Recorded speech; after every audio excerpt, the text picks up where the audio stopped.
Hi guys, welcome back to Planet Mithril. My name is Mithril, and today I'm continuing to make progress through my Rebel Alliance models for Star Wars Shatterpoint, and I'll be showing you today my take on how to paint Ezra Bridger.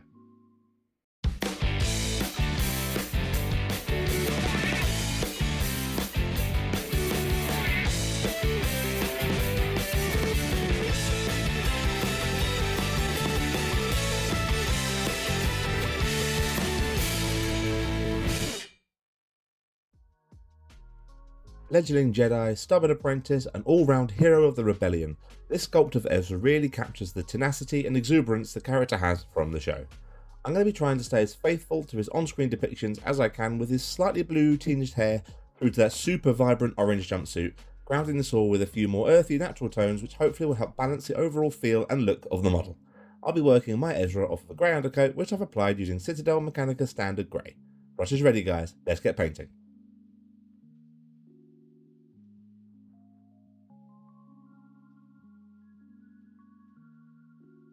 Ezra's face and exposed fingers have been given a base coat using pink flesh.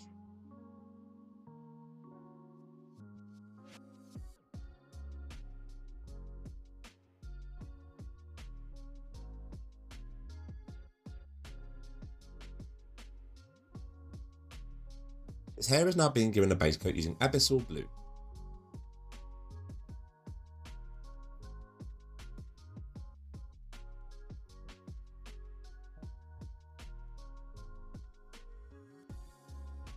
The entirety of his jumpsuit, sleeves, trousers, the lot, is being base coated now using orange leather.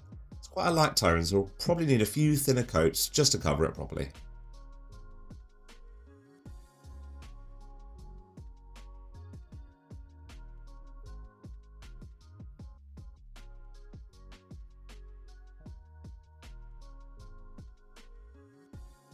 The neck armour segment is being carefully picked out using Iroko.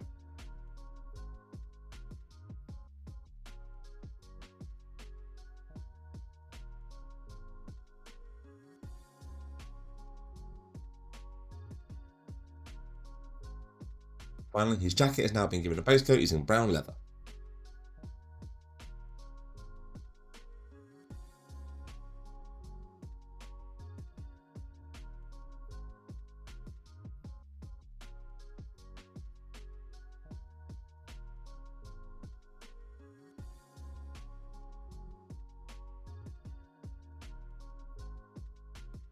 I'm now applying a recessed shade to Ezra's face using a 1-to-1 mix of pink flesh and African shadow.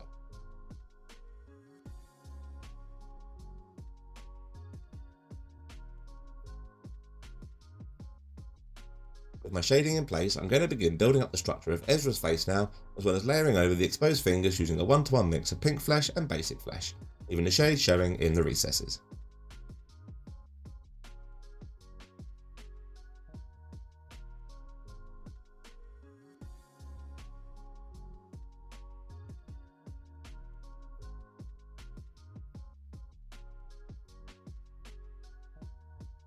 This is being built up now to a layer using pure basic flesh, and I'm just further defining the structure of his facial features, picking out his expression and creating some character across his face.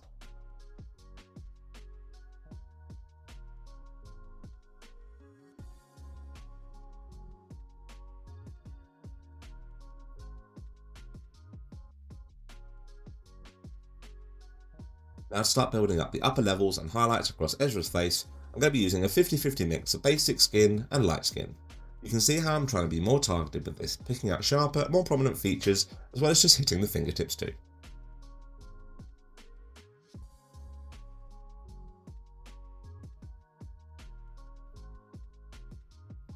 I'm building my highlights up with more light skin additions until my final edge highlight where I'm using pure light skin just to punctuate his sharper features.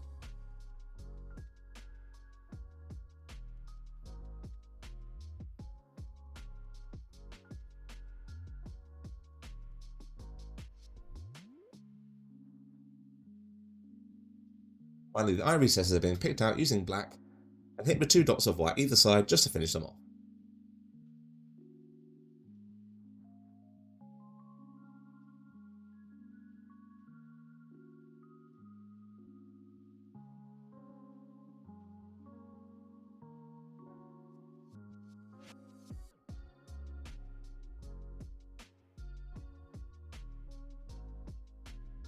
Now on to Ezra's slightly 90s era hairdo. I'm beginning by applying a shade to all of this using black. This I've diluted slightly to turn it into more of a wash than a manual shade to make sure it gets in all the recesses. Now Ezra's hair has a very unique colour to it. You could be forgiven for thinking it's grey or black, but actually it has a very subtle blue tone to it. The challenge is going to be recreating this without turning him into Marge Simpson. So I'm going to start by applying a blocking layer to the hair strands now using a 2-to-1 mix of Abyssal Blue and Bering Blue.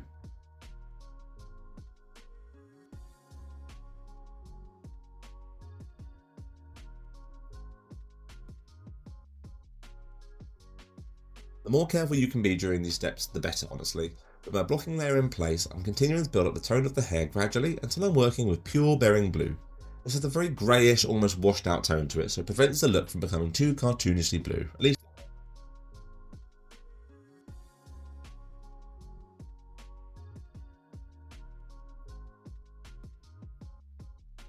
The highlight stages are super simple.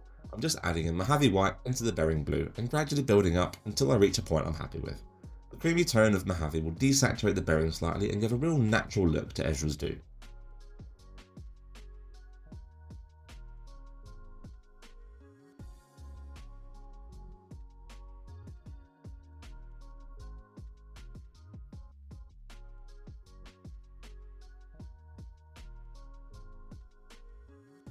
The entire orange jumpsuit now is being shaded using red leather, again diluted and applied more as a wash to make sure I cover all the deeper and shallower recesses of material.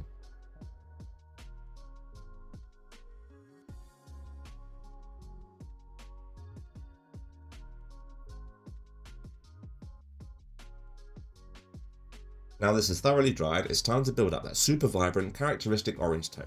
To do this, I'm applying a blocking layer first off using a 1-to-1 mix of orange leather and Mars orange, letting the shade stay in the recesses and grooves as best as I can. Orange can be a very challenging paint to work with given its vibrancy, so just take your time. A few thinner layers will be more time consuming but give you the best look once it's finished.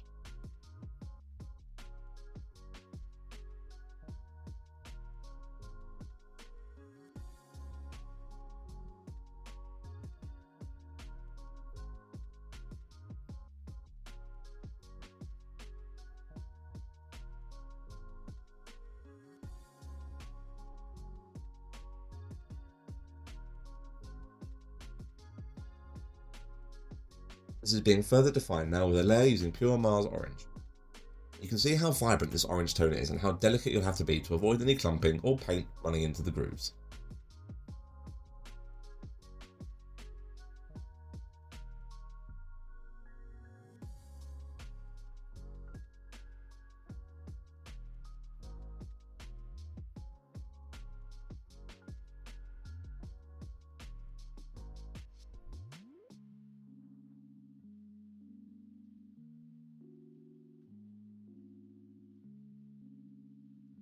Now I've got that characteristic orange tone in situ, I want to bring up the upper highlights slightly more naturally and avoid them becoming too luminous when I'm done. To do this, I'm applying a highlight using 1-to-1 mix of Mars orange and tin ear yellow, starting to define the lines, folds and creases over the jumpsuit.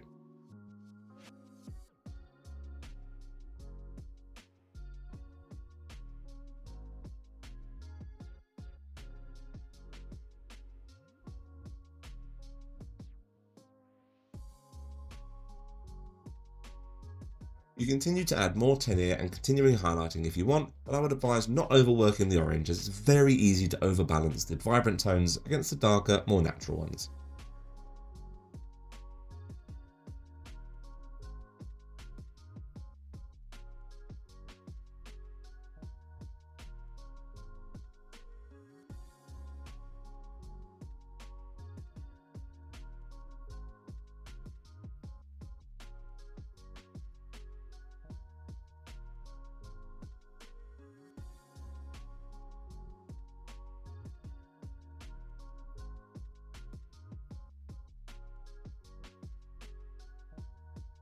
I'm applying a glaze to the whole jumpsuit now using some heavily diluted orange leather, just to tie all the layers and highlights together and soften the transitions. Water will be absolutely fine for the dilution here.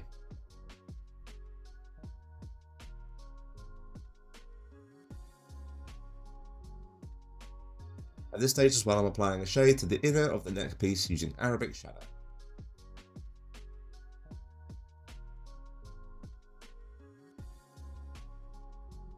Now I'm defining the upper and lower edges of the neck piece using Sahara yellow.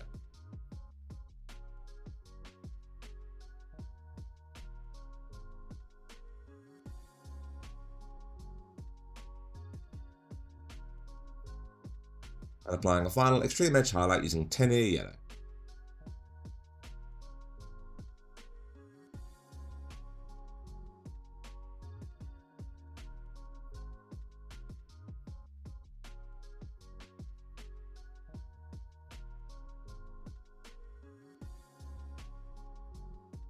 Now to tackle his jacket. The earthy brown will give a really effective contrast to the brightness of his clothes so far. To begin, I'm applying a shade as usual, this time using red leather, applying this manually rather than a wash to keep some degree of control.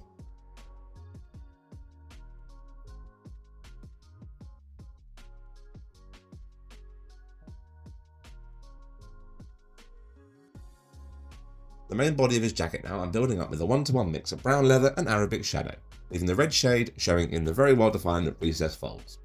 The yellowy tones of the Arabic shadow will give a more earthy, grounded, not quite aged and beaten look to Ezra's jacket. Again, building this up gradually with more additions of Arabic shadow as you wish.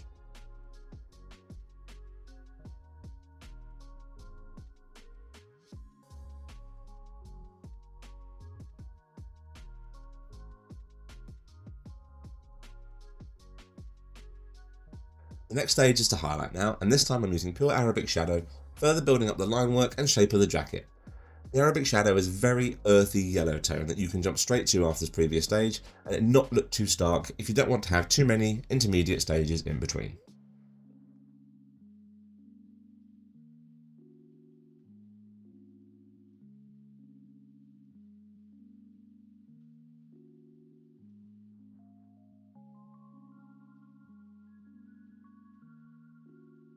I also completely forgot here to pick out the inner segments of the emblem on his back, so hopefully you're more competent than I am, but I'm doing this quickly using brown leather once again.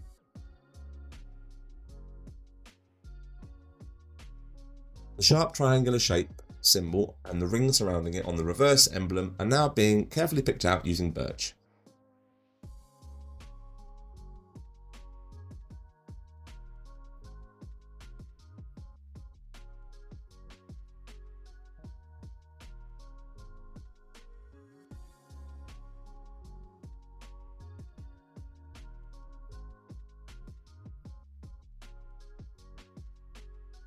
And then being given an edge highlight using white sands just to lift it slightly more.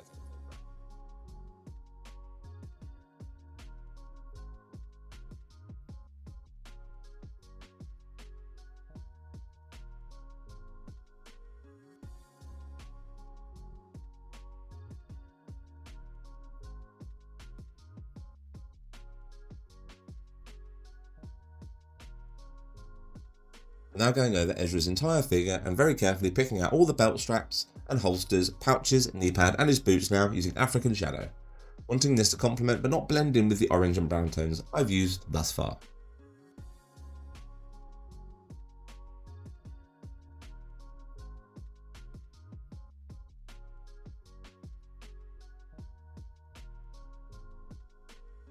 All these areas are now being given a manual shade using Arbuckle's brown, particularly over the pouches, boots and holster, but carefully lining this down the centre of the belts if you feel you've got a steady enough hand to do so.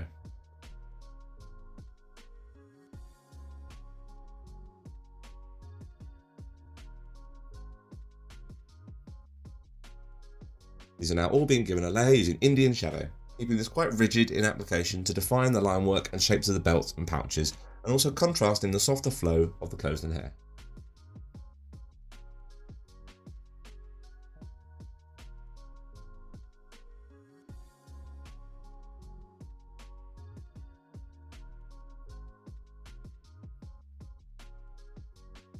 Final stage here is to apply an extreme edge highlight using pink flesh, being as targeted as you can for the best possible final.